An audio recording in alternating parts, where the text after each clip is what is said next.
Yeah, thanks, Steve.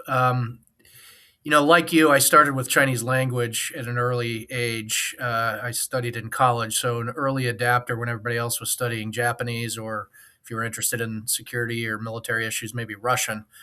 And I got recruited into the Navy to be a Navy intelligence officer because I spoke a little Chinese, and I would emphasize little. I'd taken 3 years as an undergraduate, and in all the wisdom of the upper reaches of the United States Navy, they of course sent me then to the Middle East, where I served in Operation Desert Shield, Desert Storm. So I didn't actually use the Chinese as anticipated on active duty, but my first reserve assignment was at what was then called Pacific Command, now Indo-PACOM, on the J5 Taiwan desk. And I arrived there in May 1995.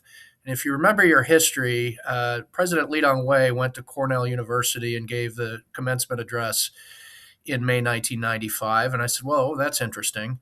And of course, that led to a very strong Chinese reaction, military exercises in 1995, around the time of the first democratically elected legislative yuan, and then more serious exercises in March 1996, around the time of the first democratically elected president in Taiwan.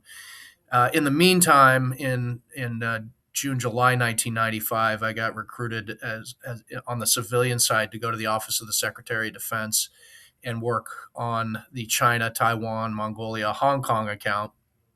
And my boss at the time, Carl Eichenberry, said, "I want to do the big China stuff. I'll do U.S. China mill to mill relations and handle the big account, the PRC. Why don't you take the Taiwan, Hong Kong, Mongolia accounts?" And of course, being the Taiwan desk officer through March 1996, pretty formative experience. Did some interesting things on Mongolia too, our first ever bilateral defense agreement there. Even Hong Kong, I was the representative of the DoD through the reversion issue, which at the time we had some pretty significant equities. We were doing 60 to 80 ship visits a year in Hong Kong, which is pretty mind boggling when you think about the fact we're doing zero now, and for all the right reasons.